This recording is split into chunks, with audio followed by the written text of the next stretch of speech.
합격 해커스. 네, 안녕하세요, 여러분. 저는 해커스 2회 국어 황진선입니다. 다들 국가직 국어, 그리고 뭐 다른 과목도 통틀어서 시험 치느라 다들 고생하셨고요. 지금부터 해설 강의를 진행을 해 보도록 하겠습니다. 자, 우선 국가직 국어의 경우 전반적인 난도에 대해서 말씀을 드려보자면 사실 작년 시험이 워낙 쉬웠다 보니까 체감상 이번 연도 시험이 어렵게 느껴지셨을 수는 있어요. 그러나 전체적으로 봤을 때 난도가 그렇게 높지는 않은 편이었다라고 생각을 해주시면 될 것 같습니다. 그러나 시간 소요가 조금 되었다라고 생각하시는 분들이 있었을 것 같은데 그것은 제가 출제 비중과 더불어서 함께 말씀을 드려보도록 할게요. 자, 우리 추론형 문제가 7문제나 출제가 되었어요. 아무래도 이 경우는 2025년도 시험, 우리 출제 기조가 전환이 되잖아요. 그 사항이 약간 반영된 추세이지 않을까라는 생각이 듭니다. 어쨌든 우리 추론형 독해의 경우는 아무래도 꼼꼼히 글을 읽어야 되잖아요. 그래서 여기에서 다소 시간이 조금 소요되었을 수는 있겠으나 전체적으로 문제 난도가 높지 않았어요. 그래서 요 7문제를 제외하고는 아마 빨리빨리 수월하게 문제 풀이가 가능하셨을 것으로 보입니다. 자, 그리고 전반적인 출제 비중을 조금 말씀을 드려보자면 자, 화작을 포함한 비문학의 경우에는요. 화법 2문제, 작문 1문제, 사실형이 이번에 1문제밖에 출제가 되지 않았다는 점이 조금 특이하긴 했어요. 우리 보통 작년까지는 비문학 독해의 경우 사실형, 즉 세부 내용 파악하기 유형, 주제, 중심 내용 찾기 유형이죠. 그러한 문제들이 꽤 많이 출제가 되었었는데 이번 시험에서는 세부 내용 파악하기 유형이 1문제밖에 출제되지 않았다는 점이 조금 특이하긴 했습니다. 자, 그리고 추론형. 계속 많이 나오고 있었지만 이번에는 7문제로 특별히 더 많이 출제가 되었다. 평소보다. 그쵸? 7문제가 나왔는데 사실은 우리 아까도 말씀드렸다시피 시간 소요가 조금 되었을 수는 있으나 난도 자체는 이 추론형 독해도 높지는 않았습니다. 자, 그리고 문학으로 넘어가서 문학도 우리 예년과 다를 바 없이 고전운문, 고전산문, 현대운문, 현대산문이 각각 1문제씩 출제가 되었습니다. 자, 그러나 여기에서 특이점은 물론 고전운문을 많이 어려워들 하세요. 근데 이번 시험의 경우는 더더 어려웠어요. 자, 여기 같은 경우 우리 향각의 여요라 그러죠. 정과정 작품이 나왔어요. 분명히 생소하진 않은 작품이에요. 우리가 몇 번씩 보았을 작품이긴 한데 얘 같은 경우 선질 구성이 조금 어렵게 나왔다라고 생각을 해주시면 될 것 같아요.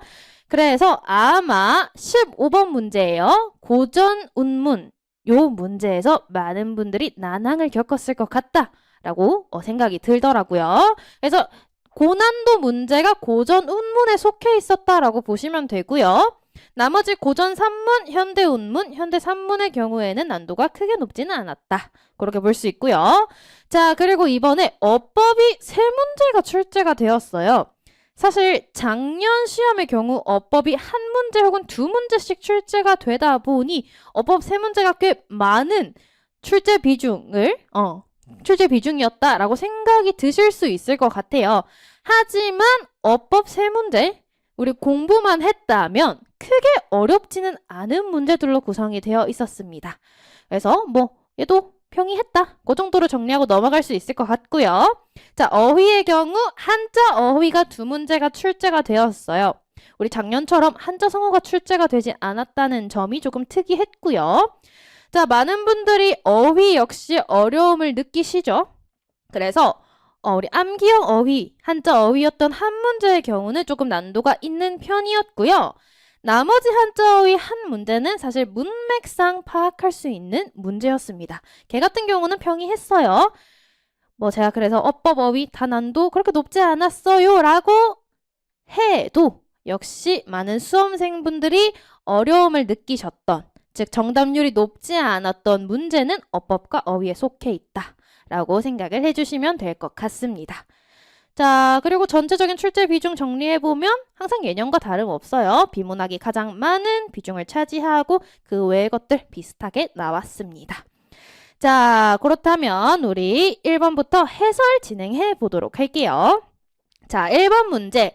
가해설화를 맥락에 따라 가장 자연스럽게 배열한 것은, 자, 우리 배열 문제도 일종의 추론형 독해에 해당된다고 보시면 돼요. 자, 근데 이 문제 아주 쉽게 출제가 되었습니다. 첫 문장을 제시해주고 있어요. 약물은 질병을 치료하거나 예방할 목적으로 사용되는 의약품이다. 우리 주변에는 이러한 약물들이 오남용되는 경우가 있다. 자, 우리 순서 추론의 경우는 꼬리 잡기 해주시면 돼요. 그리고 선지에서 힌트를 얻어야 됩니다. 자, 나 아니면 라로 시작을 해야 됩니다. 자, 그럼 연결해 볼게요. 자, 나 보시면 오남용은 오용과 남용을 합친 말로써, 자, 여기에서 제시한 오남용, 우리 핵심 화제죠. 얘를 풀이해주고 있어요. 연결이 아주 자연스럽습니다. 자, 라 볼게요. 약물을 오남용하면 신체적 피해는 물론 정신적 피해를 입을 수 있다. 자, 피해에 대해서 얘기해요. 물론 오남용 얘기했으니 요렇게 연결을 할 수도 있겠지만 나와 라를 비교했을 때 조금 더 일반적인 문장은 나에 해당이 되겠죠. 그쵸? 오남용. 화제 던지고 우선 얘에 대해서 풀이를 해 주어야겠죠. 자, 그래서 우선은 나로 연결을 해보겠습니다. 자, 나로 연결하고요. 자, 그 다음에는 다와 라를 비교해 주셔야 돼요.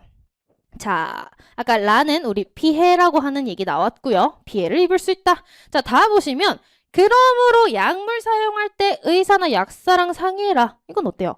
피해가 먼저 나오고 해결 방안이 나와야겠죠.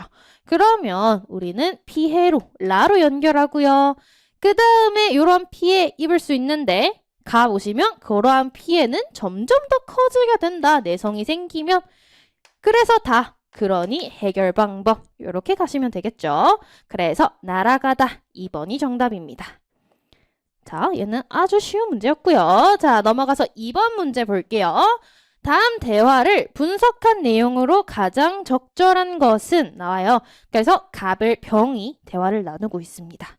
자, 선지를 간략하게 훑어보면 갑과 을과 병 각각 자신들의 주장이 나오고 그 주장을 수용하고 반박하는지 뭐 대립하지 않는지 결론이 유사한지 요런 그들의 견해를 묻는 문제로 출제가 되었고요. 그러면 갑을 병 얘네들 의견이 일치하는지 혹은 대척점에 있는지를 비교해 주시면 되겠죠. 비교하시면서 글을 읽으면 돼요. 자, 그래서 갑부터 살펴보면요. 고대 노예제 사회나 중세 봉건 사회는 신분에 따라 지위가 결정되는 계급 사회였어. 근데 현대 계급 사회가 아니라고 하는데 과연 그런지 의문이 야를 통해서 갑은 어떻게 생각하고 있는 거예요? 계급 사회다라고 생각을 하고 있는 겁니다. 자, 그랬더니 현대 사회는 고대나 중세만큼은 아니지만 귀속 지위가 성취 지위를 결정하는 면이 없다고 할 수 없다. 빈부격차에 따라 계급이 나뉘고, 자, 우리 을의 입장이 나오죠. 계급 있다. 그리고 그에 따른 불평등이 엄연히 존재한다. 금수저 흙수저라는 말 보면 빈부격차 있는 거 아니냐? 계급이 있다는 거예요. 자, 그러면 갑과 을은 어느 정도 의견이 일치하는구나 볼 수 있어요. 자, 병 보시면요. 현대사회가 빈부격차로 인해 계급이 나누어지는 것 같지만 자, 여기 나오죠. 계급사회라고 단정할 수는 없다. 자, 병은 이들과 의견이 다르다, 대립된다는 것을 알 수가 있습니다.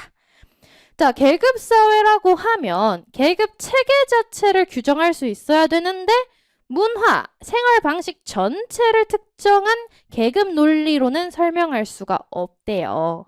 자, 그러면 갑을 일치하고 그들과 병이 다르다는 거 확인할 수 있습니다. 자, 그랬더니 갑이 그래, 네 말처럼 현대 사회의 문화가 다양하다는 건 맞다. 자, 병의 의견을 일부 수용하고 있어요. 하지만 인간 생활의 근간은 결국 경제활동이고 경제적 계급 논리는 있어. 라고 병의 의견을 일부 수용, 일부 반박하는 거 확인할 수 있습니다. 자, 그렇기 때문에 적절한 선지는 2번이 되겠죠. 을과 갑은 대립하지 않아요. 확인했고, 자, 갑이 일부 수용, 일부 반박. 누구를? 병을. 그쵸? 병을. 그리고 3번, 갑과 병은 유사한 결론 아니죠. 유사한 결론이 아니고 전제는 오히려 문화가 다양하다는 건 맞아. 전제는 상이한 게 또 아니게 되겠죠. 자, 4번. 병의 주장은 갑의 주장과는 대립하지 않는다. 아니죠. 갑, 을이 일치했고 갑, 병, 그리고 을병은 대립했습니다. 그렇게 확인해서 정답이 2번이다. 사실 얘도 간단한 화법 문제였습니다. 자, 3번으로 가볼게요. 밑줄 친 부분이 표준어로 쓰인 것은 해서 허구헌, 통째, 하마터면, 잘룩하게 이렇게 나오는데 자, 정답은 통째가 되겠죠. 전부를 의미하는 전미사째가 들어가서 얘가 표준어고요. 자, 허구 한날이죠. 하마 터면이고요. 잘록하게입니다. 자, 그래서 요 문제를 어려워하신 분들이 있다면 사실 표준어 공부를 조금 더 해야 돼요. 자, 여기에 나온 선지 구성 있죠? 여러분, 요게 제가 이제 표준어 퀴즈라고 전달드린 유인물이 있었어요. 자, 거기 보시면요, 여러분. 이게 한 페이지인데 한 페이지를 그대로 가지고 왔는데 여기 보시면 통째, 통째 그대로 나오는 거 확인할 수 있고요. 하마, 터면, 하마, 트면 그대로 나오는 거 확인하실 수가 있고요. 자, 그리고 여기 허구, 한허구 한 페이지에 우리 세계 선지 내용에는 다 확인할 수가 있었어요. 그렇기 때문에 우리 사실 시험 직전에 이런 간단한 퀴즈는 체크하고 들어가셔야 됩니다. 어쨌든 간에 여러분 정답은 2번이다. 체크해 주시면 됩니다. 크게 어렵지 않은 어법 문제였어요. 공부만 잘 되어 있었다면. 자, 4번 볼게요. 자, 다이어라고 하는 어법 문제가 나오는데 얘는 사실 어법, 어휘 둘 다 해당이 되겠죠.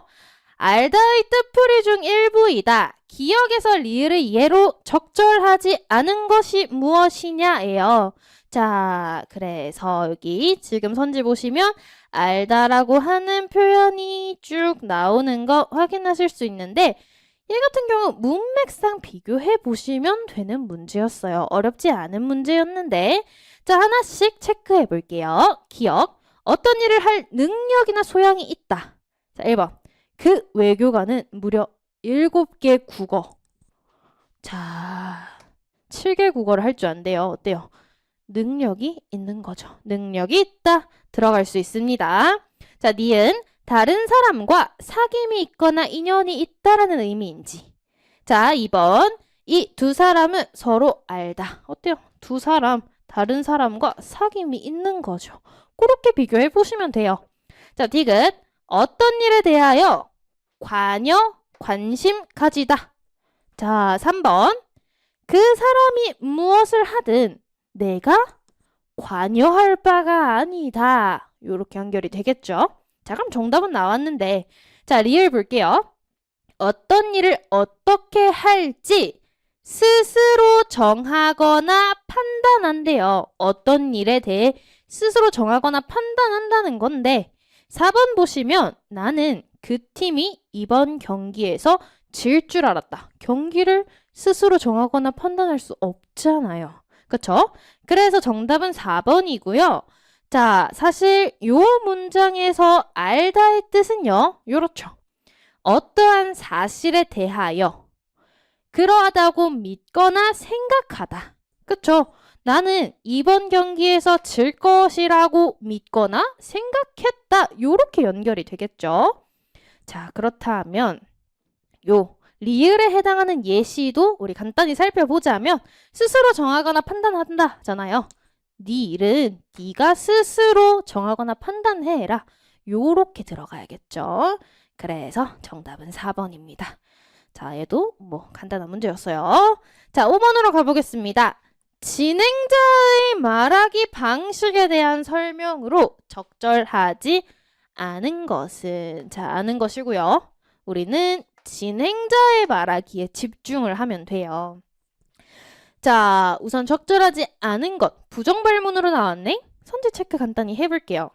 자, 1번 상대방이 통계 수치를 제시한 의도를 자기 나름대로 풀어서, 자, 진행자의 말하기에 집중하시면 돼요. 자, 통계 수치를 자기 나름대로 풀어 설명하는지.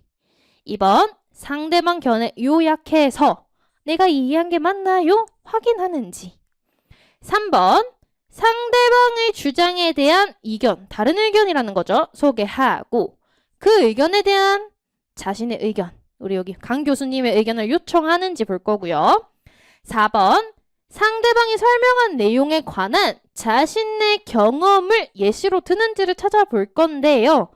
자, 요런 경우 만약에 내가 시간이 부족하다 그러면 진행자의 말에 집중해서, 사실 강 교수의 말을 간략하게 읽어보시고 진행자의 포커스를 둬서 답을 찾으시면 됩니다. 자, 이렇게 뭐 쭉 전개가 되다가 강 교수가 차량 간 교통사고 발생 가능성을 줄이고 보행자 안전을 확보할 수 있다고 했습니다. 그의 주장이에요.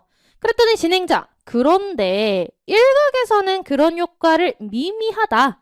그리고 교통체증을 오히려 유발한다. 자, 뭐요? 교수님의 의견에 대한 이견이 되겠죠. 그러면서 이에 대해서 말씀해 주시겠어요? 자, 요거는 3번 선지와 관련이 있겠죠. 그쵸? 넘어갈게요. 자, 그랬더니 이제 강 교수님이 또 그렇지 않습니다 하면서 자신의 의견 얘기하고 통계 자료를 들고 있어요.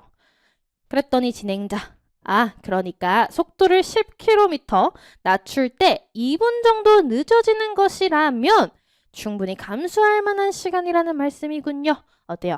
교수님이 제시한 통계 수치, 자기 나름대로 해석하고 있는 거 확인할 수가 있습니다.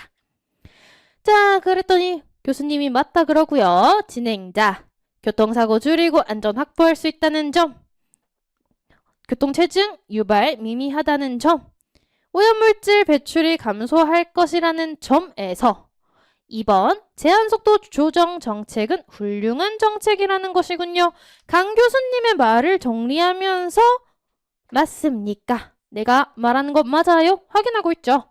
자, 2번 선지에 해당됩니다. 견해 요약하고 자신이 이해한 바 맞는지 확인 되겠죠. 그러면 나오지 않은 선지, 그죠? 자신의 경험을 들고 있지는 않았기 때문에 4번 선지가 적절하지 않은 선지가 되겠습니다. 자, 6번으로 가볼게요. 다음을 참고할 때 단어의 종류가 같은 것끼리 짝지어진 것은, 자, 어법 문제예요. 자, 근데 이것도 어느 정도 2025년도 출제기조 변경과 관련된 내용이 조금은 반영된 거예요. 왜냐하면 여기에 뭐 집적 구성 요소, 어근과 어근 합쳐진 건 합성어, 어근과 접사가 합쳐진 건 파생어, 어느 정도의 정보를 주고 있어요. 그쵸? 아마 조금 반영이 된 것 같긴 한데 사실은 우리는 충분히 공부했을 거예요. 합성어, 파생어 읽지 않아도 알 수 있어요. 구별할 수 있단 말이에요. 자, 1번에 지우, 개와 새파랗다가 나옵니다. 자, 얘 같은 경우는 지우다의 어근, 지우. 그리고 개라고 하는 우리 용언을 명사로 바꿔주는 접사에 해당이 되죠. 자, 접사에 동그라미를 쳐볼게요. 그럼 쟤는 파생어겠고요. 새파랗다, 새 어때요? 접두사에 해당이 되죠. 그러면 접사와 어근이 결합한 요 아이들은 파생어구나. 정답은 나왔어요. 자, 2번 가볼게요. 자, 조각, 배예요. 둘 다 자신의 어떤 실질적인 의미를 가지고 있는 어근 플러스 어근 합성어. 자, 높이다라고 하는 어근에 우리 위로라는 뜻을 가진 접사 드. 그쵸? 드, 접사예요. 그렇기 때문에 합성어 파생어니까 다르고. 3번, 짓밟다, 저녁 노을.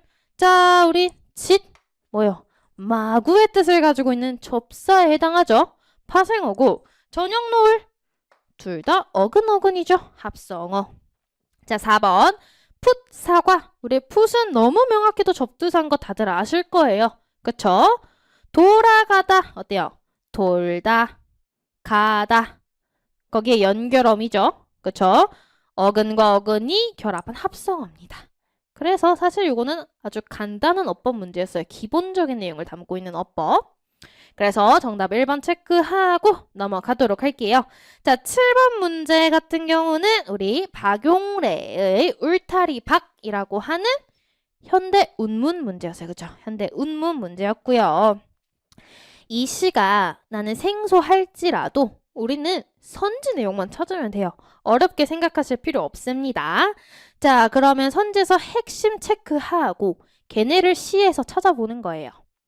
자, 1번 향토적 소재를 활용해서 자, 향토적 소재를 활용하면 당연히 공간 풍경을 묘사하겠죠. 그쵸? 뭐 시골 전경이라든지 뭐 고향 전경을 나타내겠죠. 이 소재를 쓰면. 그럼 당연히 따라오는 효과인 거고요. 자, 2번 유사한 문장 구조를 반복. 우리 요거를 쉽게 대꾸라고 그러죠. 대꾸법을 쓰면 리듬감 자연스럽게 따라오는 효과입니다. 자, 3번 화자를 표면에 나타낸다. 자, 화자라고 하는 건 시에서 말하는 사람이잖아요. 자, 말하는 사람이 표면에 등장. 그러려면 나라고 하는 표현이 나와야 돼요. 근데 여기 보시면 그냥 훑어봐도 나는 어디에도 없어요. 자, 정답은 사실 쉽게 나옵니다. 자, 어쨌든 나를 나타내서 고향에 대한 상실감 우선 찾아볼 건데 뭐 없어요. 정답은 3번이고요. 자, 4번 하나의 시어를 독립된 연으로 구성하고 있다. 자, 요것도 사실 한눈에 보이죠? 하나의 시어를 한 연에 천년희라고 구성하고 있어요. 그래서 주제의식을 강조하고 있는지 우리 한번 찾아보도록 하겠습니다. 자, 머리가 마늘쪽같이 생긴 고향의 소녀와 자, 뭐 사실 이런 것까지는 체크 안 해도 돼요. 왜냐면 우리는 답만 찾으면 되거든. 그래도 우리 뭐 정리하고 하면 좋겠죠. 자, 비유법이죠. 식유법이에요. 자, 마늘쪽같이 생겼대요. 머리 모양이 우리 소년이. 그리고 소녀가 그리고 고향의 소녀는 한여름을 알몸으로 산다. 여기에 내포된 의미가 뭘까요? 자, 진짜 알몸으로 산다는 게 아니겠죠. 그만큼 순수하다라는 것을 나타내고 싶은 겁니다. 자, 그리고 같이 낯이 설어도 사랑스러운 들길이 있다. 자, 그러면 고향의 소녀, 고향의 소년, 들길. 자, 어떤 고향에서 우리 소녀, 소년, 그리고 자연의 모습을 지금 나타내고 있는 거죠. 드러내고 있습니다. 자, 그리고 여기에서 우리 핵심 하나 찾을 수 있어요. 마늘 쪽 이런 거 어때요? 향토적 소재에 해당이 되겠죠. 그러니까 여기에서 사실 1번 선지 확인할 수 있습니다. 그래서 고향, 공간, 풍경을 묘사하고 있다. 자, 사실 요거는 아직 몰라요. 향토적 소재까지는 나왔는데 풍경을 묘사한 건 아니에요. 소녀의 모습이에요. 자, 2연 보겠습니다. 그 길에 아지랑이가 피듯 태양이 타듯 제비가 날듯 길을 따라 물이 흐르듯 그렇게. 자, 사실 아지랑이라고 하는 것도 향토적인 소재에 해당이 되겠죠? 그쵸? 자, 여기에서 1번 선지를 완전히 소거할 수 있어요. 향토적인 소재로 공간 풍경까지 나타내고 있잖아요. 그쵸? 이연이 전체적으로 이 고향, 공간, 즉 고향 모습을 묘사하고 있다는 거 확인할 수가 있습니다. 이연에서. 그쵸? 그래서 이러한 자연의 모습, 그 공간, 고향, 자연의 모습을 묘사해요. 그러면서 천년희라고 나와요. 천년희 뭐예요? 꾸밈이 없다라는 뜻이에요. 꾸밈이 없다. 자, 꾸밈이 없다. 이러한 내용이 사연에서 나와요. 보시면 울타리 밖에도 화초를 심는 마을이 있다. 오래오래 잔광이 부신 마을이 있다. 밤이면 더 많이 별이 뜨는 마을이 있다. 보시면 화초, 잔광, 별 같은 거 우리 자연이라고 묶을 수 있어요. 그래서 사연에서 자연과 조화를 이루는 모습을 보여주고 있어요. 드러내고 있어요.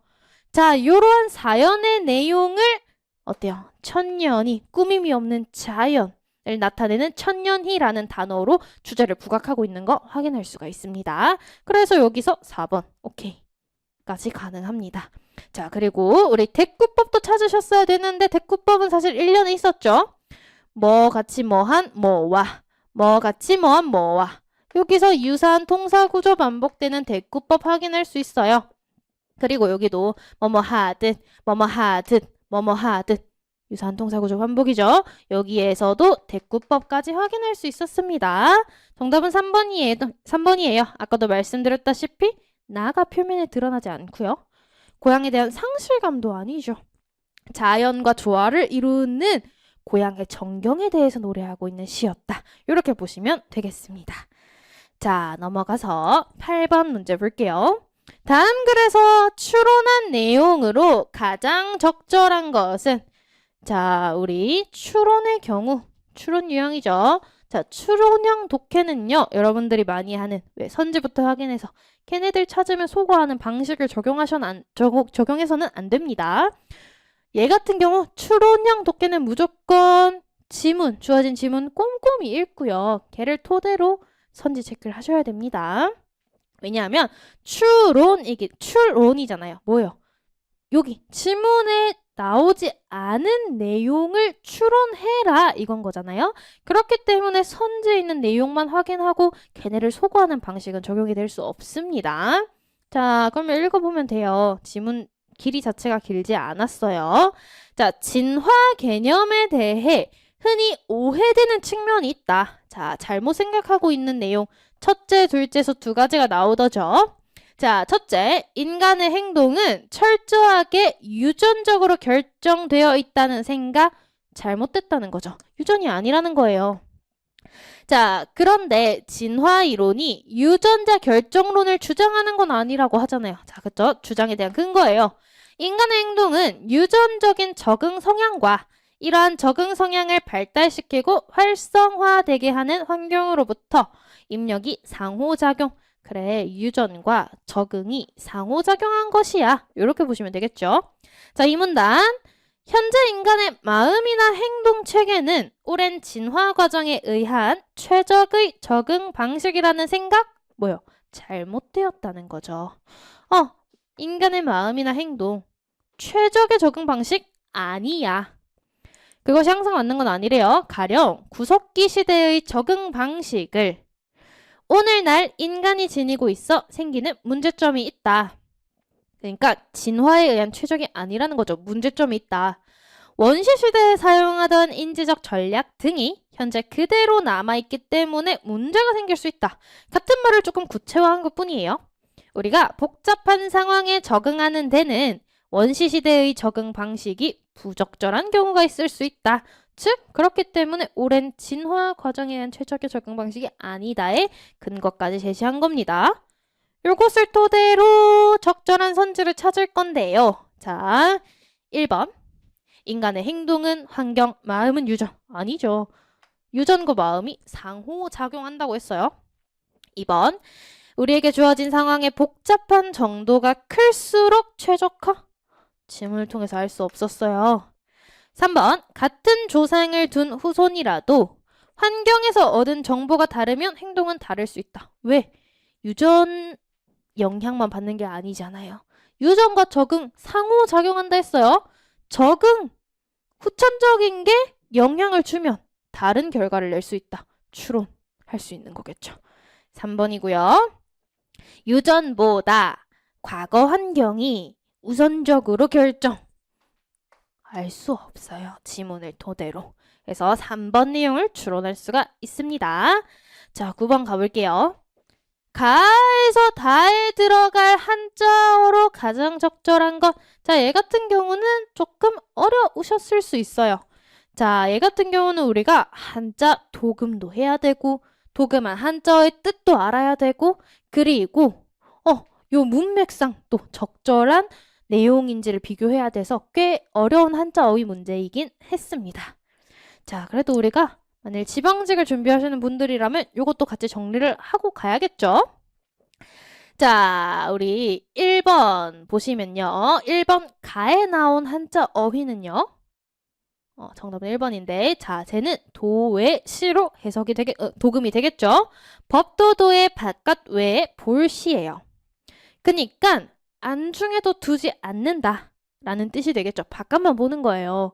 내 안에 있는 안중에 도 두지 않는다. 무시한다 라는 뜻을 가지고 있죠. 도외시. 자, 그렇다면 우리 가의 다른 한자 어휘의 경우 도금을 해보면 얘는 도금은 쉬워요. 한자 어가 쉽거든요. 백안시로 도금이 되겠죠. 흰, 백, 눈, 안, 볼시. 자, 백안시. 그래서 남을 업신여기거나 냉대한다라는 뜻이에요. 자, 그럼 도회시, 백안시. 둘 중에 여기에 들어갈 적절한 한자를 골라야 돼요. 자, 현실을 무시한 그 정책이겠죠. 그쵸? 무시하다, 안중에 없다. 도회시가 들어가는 게 맞겠죠. 백안시는 남을 업신여기는 거예요. 현실을 업신여긴 건 아니죠. 무시한 거죠. 무시. 그쵸? 그래서 도회시로 연결하시고요. 자, 우리 나에 있는 한자 어휘들도 볼게요. 자, 첫 번째 한자 보면 얘도 사실 도금은 엄청 쉬워요. 우리 익숙한 한자어들이죠. 밥식, 먹을 식자에 말씀원자예요. 식언. 그래서 이 말한 걸 먹어버린다는 거예요. 즉, 약속한 말대로 지키지 않는다라는 뜻입니다. 식언. 자, 그러면 두 번째 한자 어휘의 뜻은요. 자, 도금부터 해보자면 얘는 첨언이죠. 첨언. 더할 첨자에 말씀언. 말을 덧붙이는 거예요. 덧붙인 말이라는 뜻이에요. 자, 그러면 나에 들어갈 적절한 한자어가 뭐냐? 그는 나가 자자 친구들 사이에서 신의를 잃었대요. 거짓말을 밥 먹듯이 했다는 뜻이 들어가야겠죠? 거기에 해당하는 말은 식언이 되겠네요. 그쵸? 자, 다에 나온 한자어휘도 정리를 해보자면요. 자, 요거는 자주 나오는 한자어휘죠? 모순이죠, 모순. 창모자에 방패순자로 모순.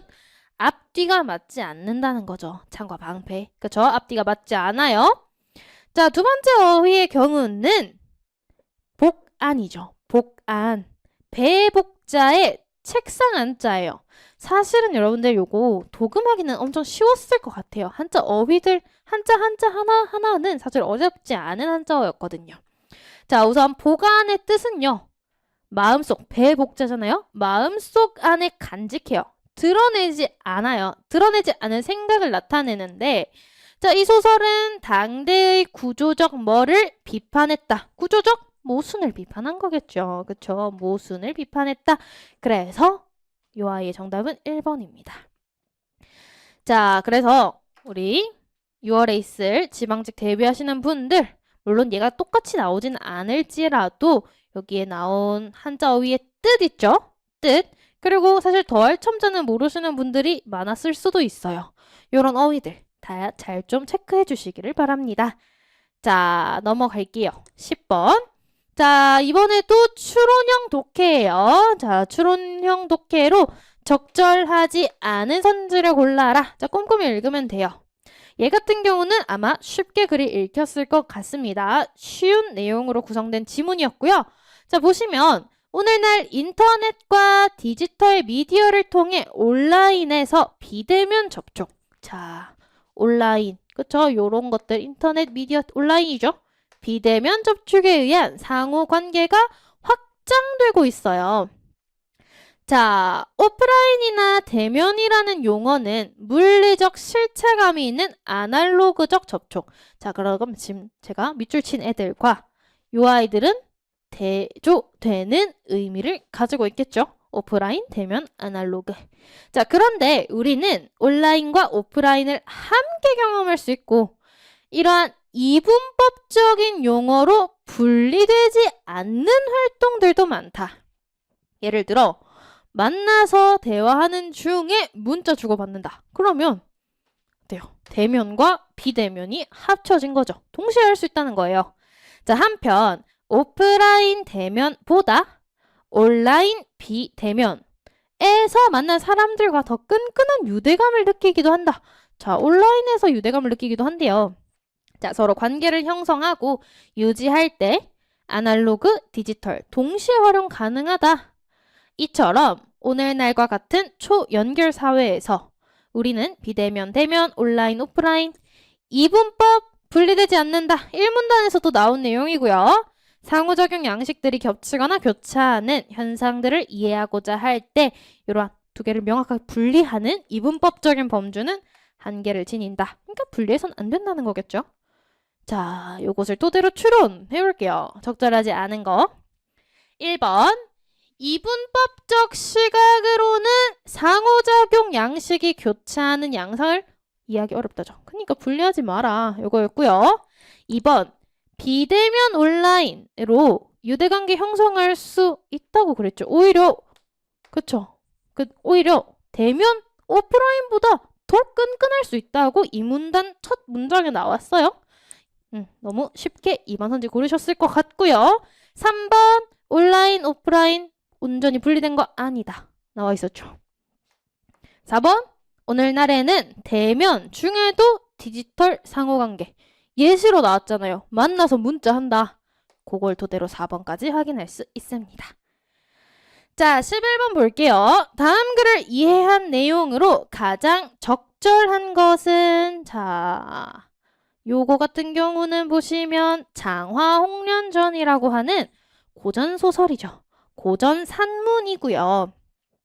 자, 사실은 문학 같은 경우는 제가 항상 그랬어요. 선지를 먼저 보고 이런 등장인물이 나오는구나 체크하고 걔네들을 찾아서 소거해라 라고 말씀을 드렸는데 사실은 그 방법이 거의 대부분 적용되지만 얘 같은 경우는 선지가 너무 길어요. 그리고 긍정 발문이에요. 그러면 사실은 지문부터 읽으셔도 돼요.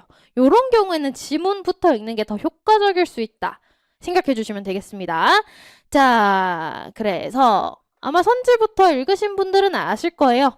부사, 장화, 홍련, 그리고 후처라고 하는 등장인물 4명이 나오게 됩니다. 자, 볼게요. 부사는 아니죠. 우리 한 명 더 나와요. 그쵸? 후처, 그리고 배좌수까지 나옵니다. 자, 어쨌든 부사는 장화와 홍련이 꿈에 나타나더래요. 그래서 그들이 자신들의 원통한 사정에 대해 고한 말을 듣고 배좌수를 관어로 불러들였어요. 그러고 배좌수에게 물었어요. 딸들이 무슨 병으로 죽었소? 부사가 묻죠. 그랬더니 배좌수가 답하지 못했어요. 머뭇거리며. 그러자 이제 그의 후처가 엿보고 있다가 남편이 사실을 누설할까 싶어 곧장 들어와 얘기를 해요. 제 친정은 이곳의 양반 가문입니다. 장녀 장화는 음행을 저질러 낙태한 뒤 부끄러움을 못 이기고 스스로 물에 빠져 죽었습니다. 그리고 차녀 홍련 언니의 일이 부끄러워서 스스로 목숨을 끊었습니다. 낙태한 증거물을 바치니 부디 살펴봐 주시기 바랍니다. 라고 후처가 거짓말한 거죠. 부사는 그것을 보고 미심쩍어하며 모두 물러가게 했어요. 그랬더니 이날 밤 웅무갓들에 가득한데 장화와 홍련이 다시 나타났어요. 그러면서 부사에게 계모가 바친 거 그 증거물 실제로 제가 낙태해서 나온 것이 아니라 계모가 죽은 쥐의 가죽을 벗겨 제 이불 안에 몰래 넣어둔 것입니다. 다시 그것을 가져다 배를 갈라보시면 분명 허실을 알게 되실 겁니다. 하고 부사가 그 말대로 했더니 진짜 그게 쥐였던 거예요. 장화홍련 말이 맞았던 거죠. 우리 후처의 얘기가 거짓이었음을 알게 되었습니다. 자, 그럼 이렇게 읽고 우리 적절한 거 찾으면 돼요. 자, 사실 산문은 제가 항상 말씀드리지만 비문학처럼 접근하시면 돼요. 세부 내용 파악하기 유형으로. 자, 1번. 부사는 배좌수의 후처가 제시한 증거를 보고 미심쩍어 했죠. 장화홍련이 거짓일 거라고 생각하지 않았죠. 자, 2번. 배좌수의 후처는 음행을 저지른 홍련이 스스로 물에 빠져 죽었다고 부사에게 거짓말했다. 자, 여기 우리를 낳고자 하는 의도가 보여요. 자, 음행을 저지른 건 장화였죠. 홍련은 언니가 부끄러워서 물에 빠져 죽었다고 후처가 거짓했어요. 자, 3번. 장화는 후처가 제시한 증거가 거짓임을 확인할 수 있는 계책을 알려주었죠. 그쵸? 배를 갈라보세요. 그러면 그게 쥐라는 거 아실 겁니다. 이렇게 말했어요. 자, 4번. 배좌수는 장화와 홍련이 스스로 목숨을 끊은 이유를 물어보는 부사에게 머뭇거리며 대답하지 못했다. 자, 이것도 배좌수가 부사에게 대답하지 못한 건 맞지만 주의하셔야 되죠. 스스로 목숨을 끊은 이유를 물은 게 아니었어요. 딸들의 병명이 무엇이냐라고 물었죠. 그렇기 때문에 이러한 이유를 물어보지 않았습니다. 되겠죠? 그래서 3번 체크해 주시면 되겠고요. 자, 12번 가볼게요. 다음 문장이 들어가기에 가장 적절한 곳은 나오고요. 자, 보기 읽어봐요. 나라의 위기가 닥쳤을 때 제 몸을 희생해가며 나라 지키기에 나섰으되 역사책에 이름 한 줄 남기지 못한 이들이 이순신의 일기에는 뚜렷하게 기록된 것이다. 자, 그러면 요 바로 직접 내용이 뭐가 나와야겠어요. 우리 이순신의 일기에 이름 알리지 못한 이들이 적혀 있더라. 그것을 한 번 더 구체적으로 다시 말하고 있는 환원하는 문장이 요 문장이 되겠죠. 그러면 일기에 그러한 이들이 적혀 있었어요 라는 문장을 찾아볼 거예요. 그랬더니 라 앞에 보시면 이순신은 난중일기에 사랑하는 가족의 이름과 함께 휘하 장수에서부터 병졸들과 하인 백성들의 이름까지도 언급했대요. 그러고 보기에 문장을 정리하면 되겠죠.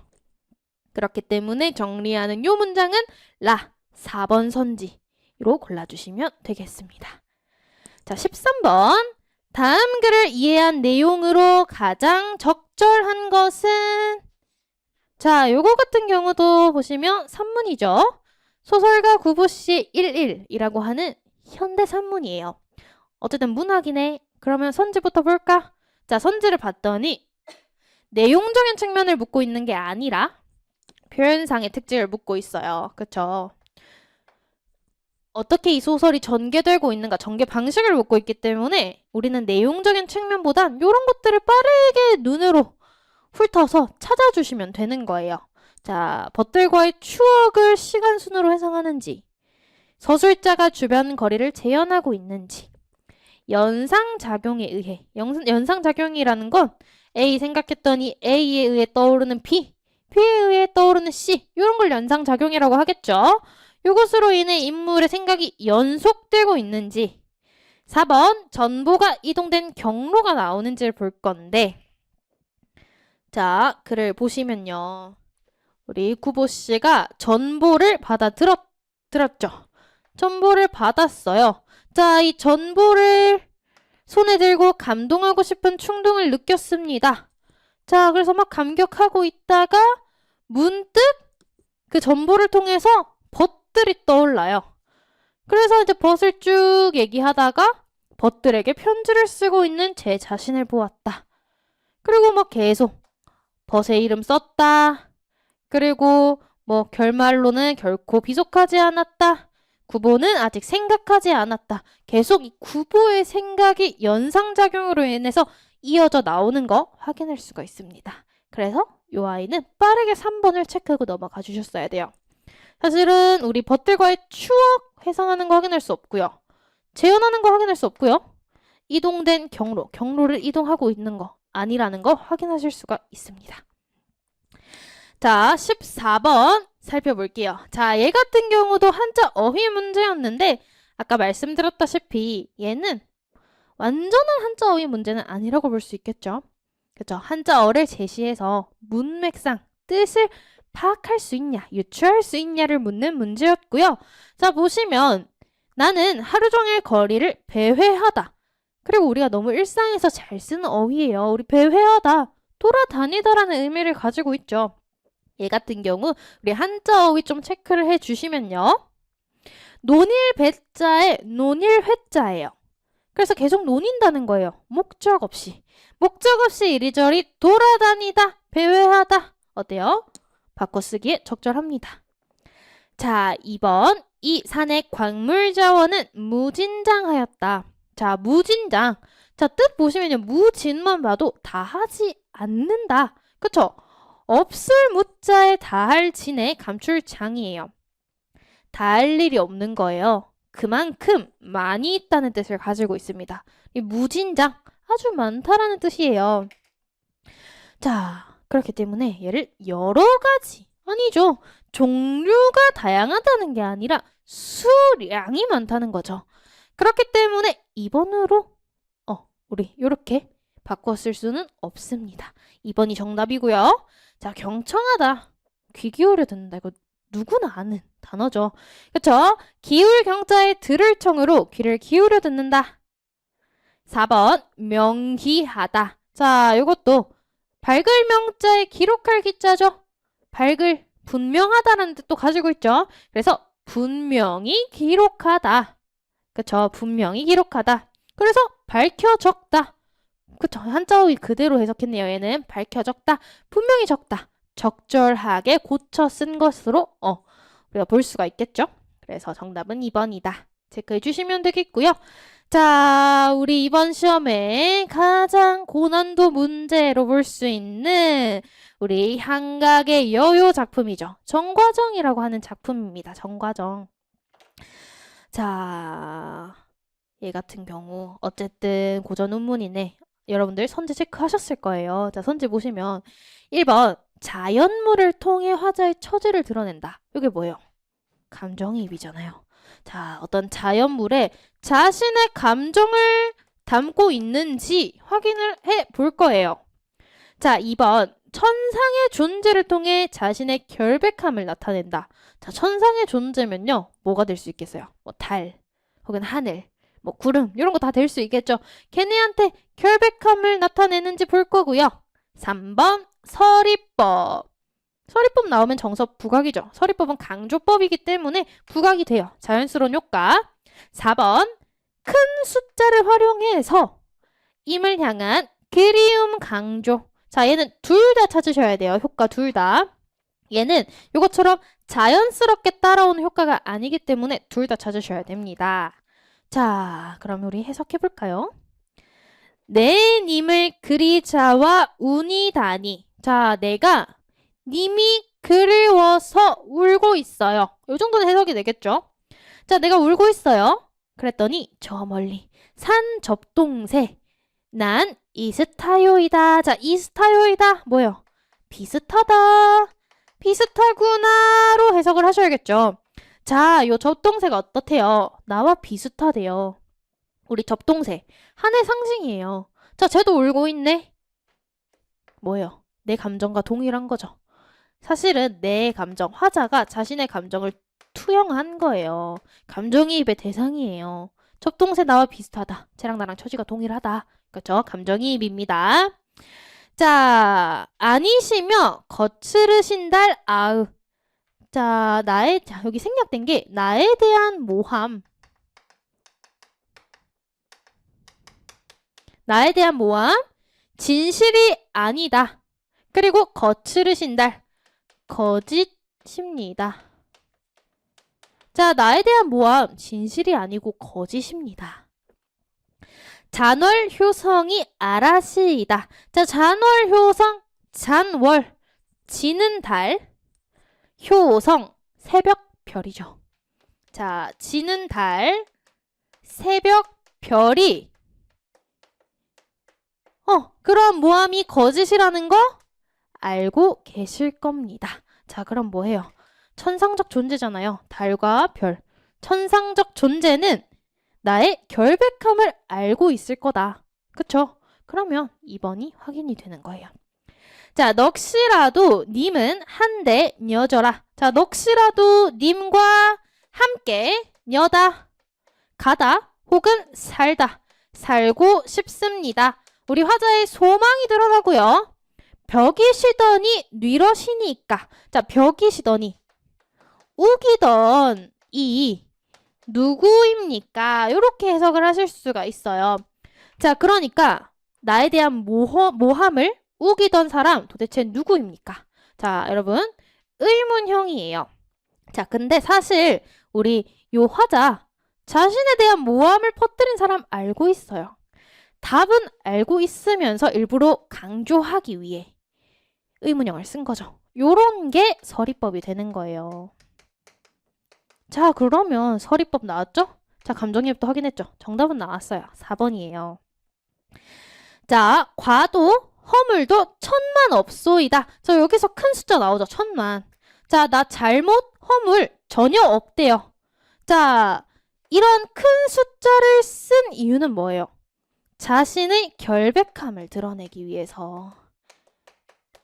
자, 천만이라는 큰 숫자를 활용해서 그리움을 강조한 게 아니라 결백함을 강조한 겁니다. 되겠죠? 그래서 말힛 말이신더 묻 사람들의 참언입니다. 그러면서 슬프대요. 니마 나를 설마 잊었습니까? 그러지 마시고 말아라, 아서라. 그러지 말고 돌아들어서 괴다. 나를 사랑해 주십시오. 라고 전개가 되고 있는 여요였습니다. 어쨌든 여기서는 제 생각엔 서리법을 찾기가 힘드셨을 것 같아요.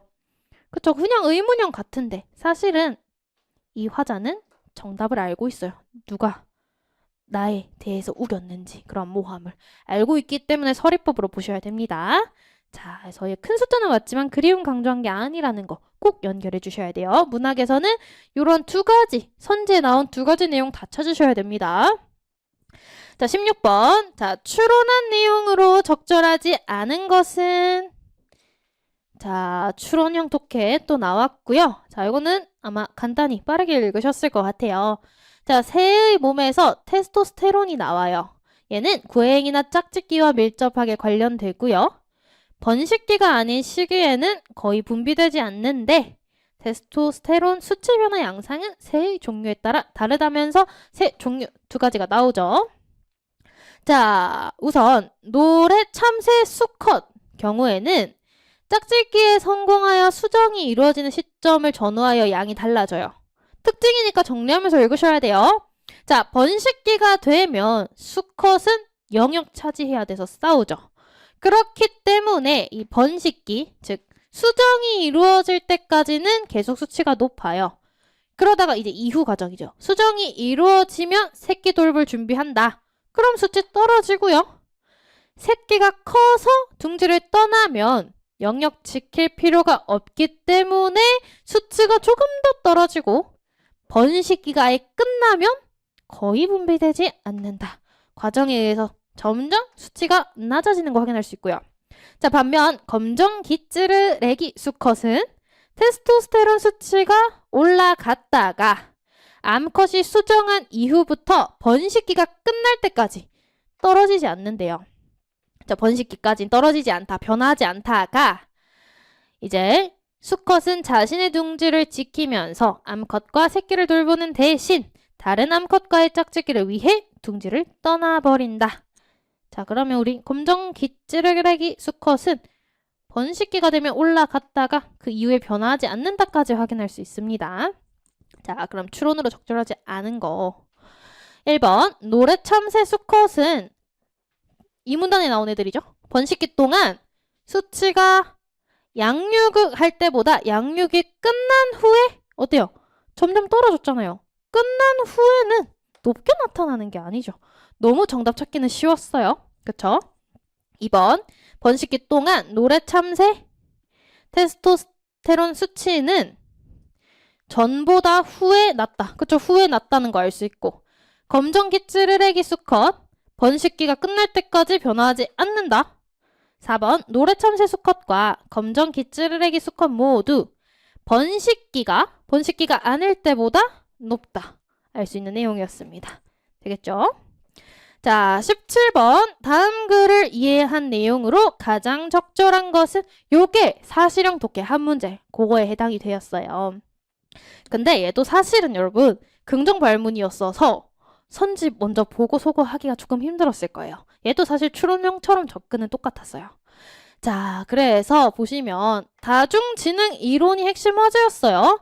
얘는 기존 지능 이론의 대안이었고요. 그는 기존 지능 이론이 언어지능, 논리수학지능에만 초점을 맞추고 있다고 비판. 그러니까 기존이. 그쵸? 그래서 그리고 이뿐 아니라 신체와 정서, 대인관계의 능력까지 포괄한 총체적 지능이 바로 요거라는 거죠. 모든 지능 이론을 포함했대요. 다중지능 이론은 뇌과학 연구에 일정 부분 영향을 받았어요. 그래서 우리 이 연구에는 좌뇌는 분석적 논리적, 우뇌는 창조적 감상적 능력을 담당. 다중지능 이론에서는 좌뇌 능력에만 초점을 둔 기존의 지능 검사에 대해 반쪽짜리 검사라고 혹평. 그러면 얘의 특징은 뭐예요? 좌뇌, 우뇌 다 초점을 두었다는 거겠죠? 그런데 이 이론에 대해 비판이 있어요. 그게 이 문단에 나와요. 우선 다중지능 이론에서 주장하는 새로운 지능의 종류들이 기존 지능 이론에서 주목했던 지능의 종류와 상호 독립적일 수 있는가? 그렇지 않다는 거죠. 그들에 따르면 전자는 후자의 하위 영역이다. 그러니까 독립적이지 않다는 거죠. 유의미한 상관관계에 있다. 독립적일 수 없다. 다중이란 개념이 성립하지 않는다. 그리고 다중지능을 정확하게 측정할 수 있는 도구가 만들어질 수 없다라는 거죠. 그렇죠? 왜냐하면 지능은 측정 가능한 인지 능력을 전제하는 것인데 다중지능 이론이 설정한 새로운 종류의 지능 뭐예요? 아까 나왔잖아요. 대인관계, 정서 이런 거. 이런 것들을 측정할 수 있는 도구가 만들어지기 어려울 것이다. 비판까지 이 문단에서 나왔어요. 자, 그러면 적절한 선지 어떻게 고르냐? 자, 1번. 논리, 수학, 지능 포함되지 않는다? 아니죠. 다 포함하는 거죠. 기존까지. 2번. 대인관계 능력과 관련된 지능을 측정할 수 있는 도구? 회의적이다. 어때요? 이 문단에서 그대로 나온 내용이잖아요. 그렇죠? 그래서 2번이 정답이고요. 3번. 운에서 담당하는 능력과 관련된 것보다 잔해에 더 주목? 아니죠. 둘 다 주목. 4번. 모든 지능 영역들이 상호 독립적이라는 이유에서 성립하지 않는다. 아니죠. 반대죠. 독립적이지 않아 라고 비판했잖아요. 그쵸? 그래서 4번도 적절하지 않습니다. 되겠고요. 자, 18번에 얘 같은 경우는 이제 작문 문제였어요. 수정이 필요한 문장을 찾아라. 작문 플러스 약간 어법적인 지식이 연결된 문제였고요. 자, 기후위기는 날이 갈수록 심각해진다.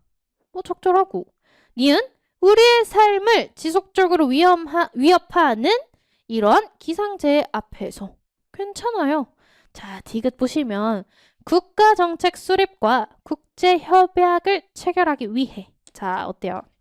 우리 항상 연결하는 요런 조사 혹은 연결 어미 집중하셔야 돼요. 요것의 앞뒤가 동일한 구조를 가지고 있어야 돼요. 동일한 구조라는 건 구면 구, 절이면 절. 그쵸? 근데 보시면 국가정책 수립은 서술어가 없는 구조. 국제협약을 체결하다. 서술어니까 절이죠. 구와 절이 결합되어 있기 때문에 요것은 잘못된 문장이에요. 그래서 국가정책을 수립하고 협약을 체결하다. 이렇게 절과 절로 연결이 되어야 적절한 문장이 됩니다. 리을 지구가 파국으로 치닫는 것을 막을 기회는 남아있다. 괜찮죠? 넘어갈게요. 자, 19번과 20번은 빈칸 추론 문제였어요. 근데 어렵지는 않았어요, 여러분. 자, 보시면요. 빈칸 여기. 결론. 자, 결론과 관련된 내용이 들어가야 돼요. 다들 읽으셔서 알겠지만 자, 독자는 생소하거나 이해하기 어려운 단어 눈동자를 멈추죠. 걔를 이해하기 위해. 그런 걸 고정이라고 한다고 합니다. 그리고 고정과 거정 사이 이제 이동해야겠죠. 읽으니까. 도약도 나타나요. 그냥 넘기는 거예요. 어려워도. 고정이 관찰될 때는 의미를 이해하려는 시도가 이루어지죠. 고정이라는 건 자, 어려운 단어예요. 계속 본다는 거죠. 고정. 의미를 이해하려는 시도가 이루어지지만 그렇지 않을 땐 이루어지지 않아요. 이를 토대로 우리 A와 B의 실험이 나옵니다. 하위 집단과 평균 집단이에요. 실험을 하고 이 문단 그 결과 자, 눈동자의 평균 고정 빈도에서 A 집단이 2배 많은 수치를 보였고요. 그런데 고정 시간을 빈도로 나눈 평균 고정 시간은요. B 집단이 높게 나타났대요. 자, 요 말의 뜻을 잘 이해하셔야 돼요. 자, 빈도는 하위 집단이 많았어요. 그 말은 모르는 단어가 많았으니까 빈도가 많았겠죠. 근데 고정 시간이 짧았다는 건 뭐예요? 어려워. 에이, 됐어. 넘어간 거예요. 그래서 고정된 시간이 짧았다는 겁니다. 그래서 연구진이 이를 종합하여 읽기 능력이 부족한 독자는 어떠한 결론을 내렸는지, 요 독자들이 어떤 특징을 가지고 있는지와 관련된 선지 내용을 고르시면 되겠죠. 그쵸? 부족한 독자가 평균인 독자에 비해 난해하다고 느끼는 단어들이 뭐하다. 뭐요? 빈도가 높지만 시간은 짧았다. 그것을 토대로 추론한 내용은 1번이겠죠. 빈도가 많았다, 높았다, 더 많지만 어때요? 고정 시간, 이해하는 데 드리는 시간은 더 적다, 짧다. 이렇게 가셔야겠죠. 그래서 사실 요거는 우리 만일 어려우셨다면 요 내용을 해석을 잘 안 하신 겁니다. 근데 요거는 사실 어려운 게 아니라 시간 부족 문제였을 수도 있고요. 사실 집중력 저하와 관련된 문제였을 수 있어요. 어쨌든 이 문단 내용을 재구성한 문장의 1번이다. 이렇게 보시면 되겠고요. 자, 마지막 문제 볼게요. 자, 얘 같은 경우는 사실 아까 19번 문제보다 더 쉬웠어요. 가와 나에 들어갈 말로 적절하지 않은 거래요. 자, 그러면 어쨌든 마지막 줄에 있으면 전체적으로 읽어야겠죠. 자, 채식주의자는 고기, 생선, 유제품, 달걀 섭취 여부에 따라 5가지로 나뉘어요. 자, 완전 채식주의자, 다 섭취하지 않는 사람. 페스코 채식주의자, 고기는 섭취하지 않지만 생선 먹고, 유제품과 달걀은 개인적 선호에 따라 선택적으로 섭취.